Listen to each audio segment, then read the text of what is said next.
Raylene, why don't you tell us about yourself and your first job or your favorite snow memory, and then we can go ahead and move right into your presentation. Cool. Hi, my name is Raylene Taskoski. I am a speaker, an educator, a consultant, a beekeeper. Well, I was. They all flew away. How about yours, Susan? How are your bees doing? It's really hard to be a beekeeper.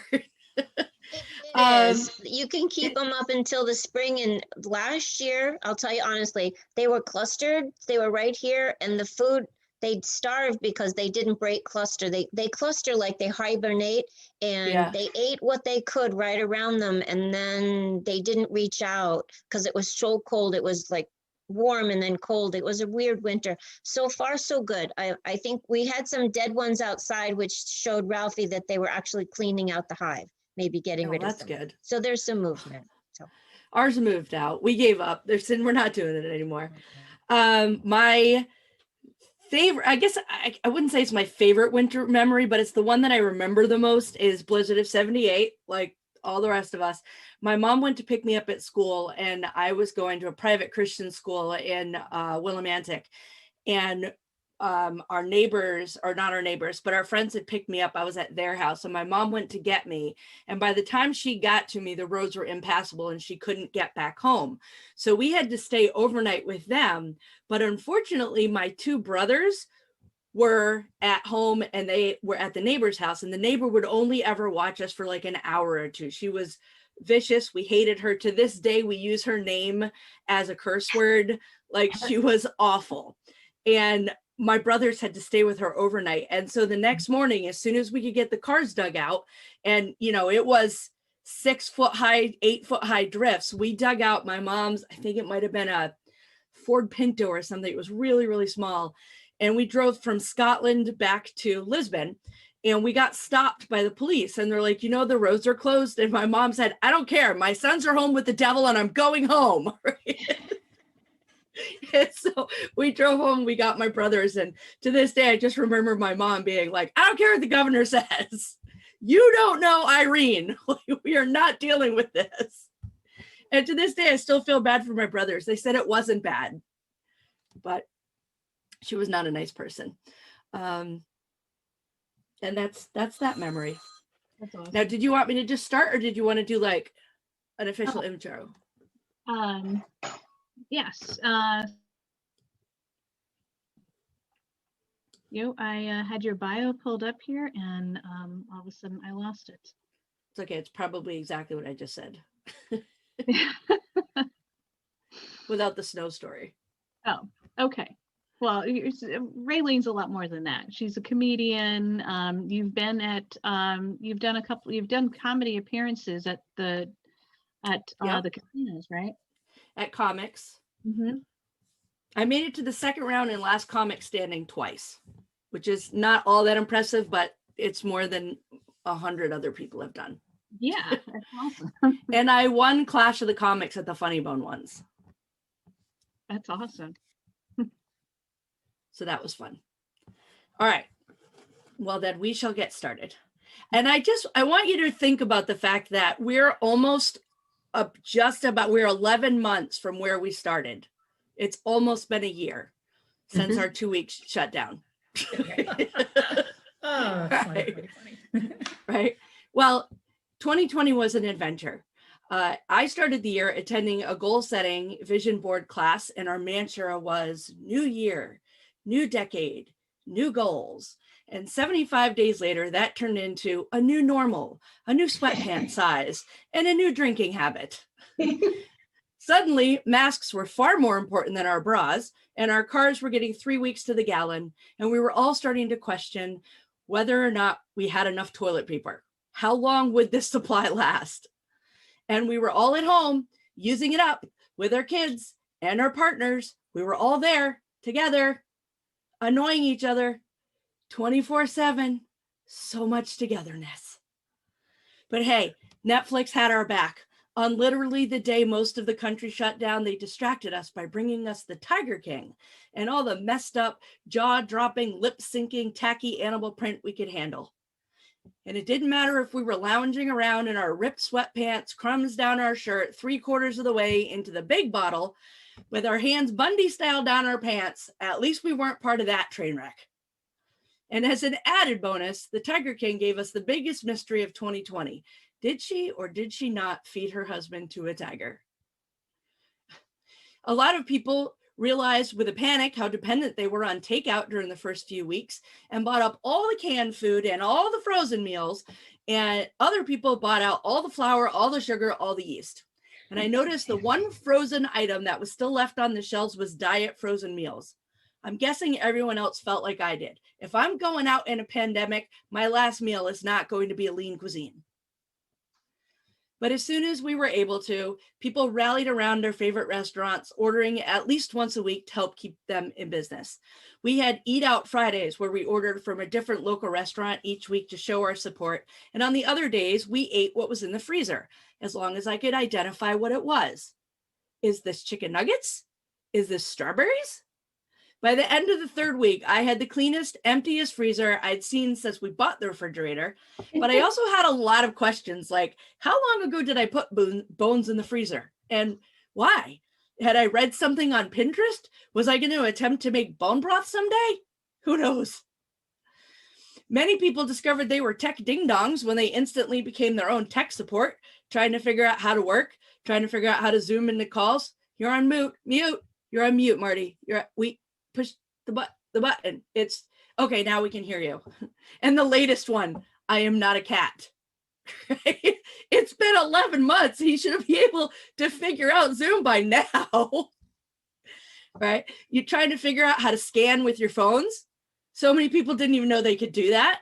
And some figured out real fast why they needed their assistance and that they're definitely not paying them enough. And we as business owners, we pivoted.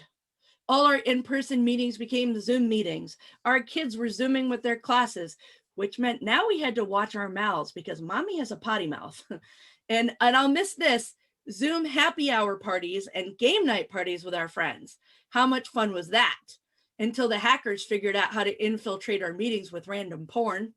What is wrong with people? Porn aside, one of the bright sides was that now we could go to work without wearing pants. That is, if you remembered to stay seated and didn't bring your laptop to the bathroom with you, poor Heather, and didn't randomly have your mistress walk behind you while you're doing a live weather report, poor Paolo. And did you notice the price of gas plummeted? There goes that supply and demand thing in action, except for bras. The demand for those went way down, but the price, well, still up there. And our commutes became much shorter, from the bedroom to the living room. And still, some of you were late for work. And I'm starting to think traffic was never the problem. To be fair, this forced isolation was a boon for the introverts, but us extroverts felt like we were bottles of soda being shaken up. And some of us realized that we were already accidentally living a quarantine life. I realized just how often I didn't leave the house until I was forced to stay home. But now I really wanted to, mostly because now my husband was home with me 24/7. It's a good thing I like him. And did any of you try to learn a TikTok dance? I did. It was savage. Classic, bougie, ratchet. It wasn't good. I asked my Facebook friends what good came in 2020, and a lot of people talked about having more time with their children, less of the rush and the hustle and the sitting in traffic and what happened before we were forced to stay home. And I think we all know from experience that a rushed morning makes for a harried all day round. It's awful. And it felt good not having to rush for a bus or school drop off so we could hurry up and get to work. But on the other hand, we realize that our teachers have been lying to us. Our kids are not a joy to have in class. And suddenly, those of us who barely passed math on our own, we're now teachers and tutors. And I'm sorry, teachers. I know you're trying to teach Common Core math, but we aren't equipped with that. And these kids are coming back to school knowing how to carry the one, because it's the only way I know how to do it. And oh yeah, we need to pay teachers more too. As for health and wellness, well, some of us may gain 20 pounds, while other people took this time to focus on exercise. And I wish I was one of those people who stress work out instead of stress eat, but alas, I'm not built that way. Free weights were impossible to find, not in stores, not online, not on Facebook Marketplace. There were simply no free weights available. And Peloton, who took a social media beating for their Christmas ad just 4 months before, with the thin model who was given a Peloton for Christmas, was suddenly the biggest game in town. They blew out their inventory and pivoted so fast it made more than just their bikes spin. And when they ran out of inventory, they upped their online subscription workout content, added running, hiking, walking, regular biking. I don't even know how to work out, but dang it, now I want a Peloton. And I really wish I'd bought stock in Peloton, because if you had bought 100 shares of Peloton on March 20th, when the world shut down, it would have cost you $2,178. And today it would be worth $15,000. Instead, I bought Carnival. Now wait, I'm not crazy. I waited until they tanked. And then I bought it because I have faith that us cruisers will always want to cruise. In May, the state of Connecticut allowed outdoor dining and take-home beverages. One thing I hope we keep after all this, though, is the take-home El Presidente margaritas from Chili's, or anywhere else from that matter. And businesses immediately began to pivot. Everyone was delivering, even companies who had never delivered before, like my favorite winery. Cases of wine right to my door. Like, that's not going to cause a problem. Cooking at home started being a trend again. According to the senior VP of communications for the food industry, before coronavirus, 54% of all food dollars were spent away from home, and now it's more evenly split between grocery and food service. And food subscription services shot up. You could have your food delivered to you, boxed and ready with the recipe cards, and make delicious meals for your family. Instacart could do all your shopping for you. And if you're into pre-made food, DoorDash, Uber Eats, and the other food delivery services became the thing. Not only for the families who didn't or couldn't leave the house, but it was also one of the few things people could do to make money right now. And there it is. We cannot talk about 2020 without talking about the financial hit that nearly everyone had to take. Well, shit. Now how am I going to pay my bills? Lots of us, especially those of us who are self-employed or gig workers, the direct sales, the entertainers, we saw our incomes plummet to nothing. And at first, there was no unemployment for us. I went from making $3,000 to $6,000 a month to zero. I thank God for having a business coach who posted about the SBA grant. And then there was the first stimulus check. And weeks and weeks and weeks later, finally the unemployment and the PUA kicked in, and voila, I went from a fully self-sufficient business owner to fully relying on the government to make my car payments, pay my cell phone bills, buy my food. That was the scariest part of 2020 for me. On the other hand, I learned a very specific lesson. My main goal for 2020 was to put my direct sales business in the backseat and start making money from other sources. I intended that to be speaking, comedy shows, things like that. But instead, my direct sales business went into the back seat and my main income became unemployment. Well played, universe. Well played. I will be much more specific with my manifesting in 2021. And as the PUA and unemployment came to an end, I had to face reality that my business, as it was, would not be coming back soon. And I too had to pivot. So far, end of quarter 2020, outside sales were higher than any other year combined in business, and most likely Q1 and Q2 of 2021 will also be outside sales, outside parties, Zoom parties, and for those who are brave, in-home parties. Side note, does anybody want to book a pure romance party? So now, I don't know that I am equipped to cover this part of 2020, and I hate bringing us down, but we can't talk about 2020 without talking about May 25th. And that's the day that George Floyd's life ended. It was as if the universe sat us all down like at grade school assembly and said, class, we have got to talk about this. And what followed was pretty indescribable. And it was a huge come to Jesus moment for the whole country, where we all had to consider our unconscious bias and what we were going to do about it. As June came around and people were still locked in their homes, some started to realize they had too much stuff and they were tired of looking at it. It was like a fire sale. Everything must go. Sitting around and staring at your stuff for hours on end just snapped something inside of people. And if it didn't bring them joy, out it went. Marie Kondo special just came out 1 year too early. Thrift stores and Goodwill were overflowing with donations from people who really did just need time to clean out that closet. And now they had lots and lots of time. Well, some of us had to confront once and for all, I'll clean out that closet when I have time, was a lie, and it's not getting cleaned out until I move or die.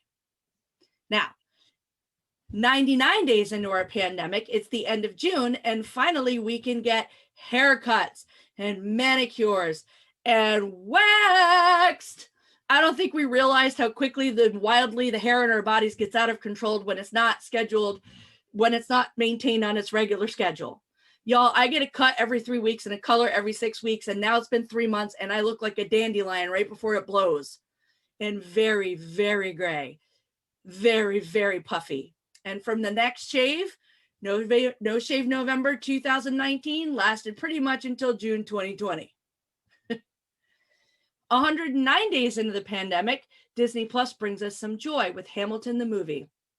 Everybody, da da da da da da da da da da da da da da da. 110 days into the pandemic, 4th of July. Picnics, pool parties, pork roasts. I just threw that last one in there because I like alliteration, but what I mean is ribs. And we're finally outside, and we could breathe air outside and go on walks outside and run outside, and the restrictions were lifting, and we could eat at our favorite restaurants again, at least on their lawns and in their parking lots. And for a while, with the exception of the masks and the constant reminders and the signs to social distance, stay 6 feet apart, wash your hands, much of the world started to feel like summer. You could go to the beach as long as your towel was 6 feet from someone else's, but who wants to be closer to a stranger than that anyway? You could go to a bar as long as it was 6 foot distance between the tables, go on a Sunset Harbor tour as long as you were wearing a mask. Drive-in movies came back, and businesses turned their parking lots into drive-in theaters. I mean, they weren't mostly new movies, but we were out of the house and we could see other people in their cars, and we were like puppies. Hey, hi people, hi, how are you? Oh, people. But July also brought us murder hornets. And at some point, some of us were starting to suspect that we were actually all living in the Hunger Games. And at any moment, they were going to have to pull the plug because it was just getting too unbelievable.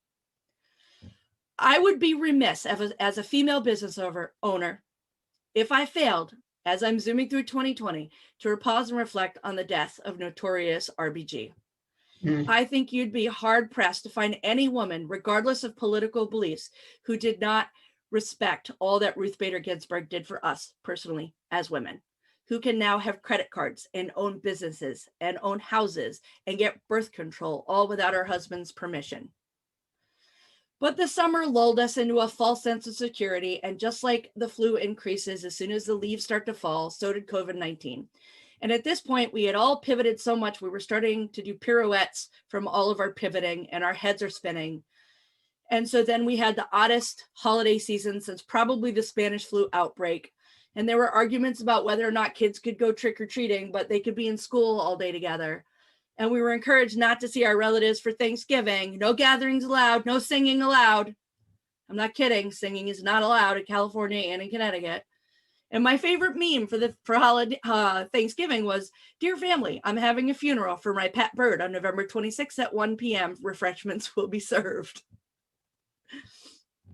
The government encouraged you to have a Zoom gathering with your family. And it bears mentioning at this point that if you had bought Zoom on March 20th, if you had spent $1,000 on Zoom on March 20th, you would have $3,338 now. And that would have also been a great investment of that stimulus check, but not quite as good as Peloton, but who could have known? I also would just like to take this moment to tell you that exactly 1 hour ago, my daughter got her Peloton delivered to her in New York City. For Christmas, we got the lights. Remember when we used to get in cars and drive around and look at lights? We did that again. Some of us still have the lights up, just to keep the joy. But I learned a lot in 2020. And while 2020 definitely wasn't the year we were expecting, it's the year we were given. Babies still were born. People still got married, sometimes in person, sometimes on Zoom. People lost weight. People actually found jobs. Parents spent more time with their kids. Kids still applied for and were accepted in the colleges of their choice. Houses were sold, houses were bought, and most people definitely still went apple picking. People left relationships that were toxic. And this is one of my favorite things. People who were doing online dating actually got to know each other before they took things to the next level. Many pets were adopted. One friend said, now that I'm working from home, I can get a puppy. So many wonderful things happened in 2020 that instead of zooming through it, I want to slow down for a minute and ask you, what did 2020 give you? So I've got, there's a couple of us on the call, maybe 3 or 4 people. Tell me what 2020 gave you. Susan Napiani. If you don't know by now, you're going to know soon, but I'm going to be a brand new grandmother of triplets. Woo! That most definitely started sometime in 2020. Yep. Yep. Who else? Pretty exciting. That is exciting. Although I've got 3 grandkids and they're 1, 3, and 5, and they're it's boom, mind blowing. I can't imagine having them all be the same age. It's a lot of diapers, a lot of feeding. Who else? What happened in 2020? Go ahead, Judith. 2020 brought me a new man in my life after having lost my husband the year before. So a lot of joy Nice. into my life. That's Very fantastic. And I'm happy to hear that. I am too. That makes me happy. Who else? Something else happened in your lives. Let's go. I'll go. Here I am in my living room, still 10 months, 11 months later. It's what you said about the extroverts. It is, the struggle is real. It sucks. Yeah. It's really hard. I think my husband and I went to Target every single day for like 4 months straight. I'm like, why are we going to Target? Because we haven't been today. Like, okay. We put the masks on and we went to Target. We walked around and bought all the frozen food. So, all right, we got time for one more. Beth. Okay, well, like everyone else, 2020 brought a lot of gray hairs, especially because we've been on the front lines of this pandemic since last February, every single day. But I think the one thing it brought me that I was really proud of is I was the chairperson for the Putnam Business Association Pluck a Duck event, and we found a way to pull it off, which is their biggest fundraising event. And we had our best year ever. We raised $20,000, including over Nice. $7,000 for over 16 nonprofits in the area, because I brought nonprofits into the fold since they needed a lot of extra help this year as well. So I'm really proud of it. I'm proud of the community rallying around this huge fundraising event. And we were actually able to have an event this year. Who knew? So That's amazing. That is fantastic. Those are great. I know there's probably other things that some of you just don't want to pop on and chat about it. But here's a few of the most important things that 2020 taught me. I really did need to remember that math. Maybe not the algebra so much, but a lot of the math.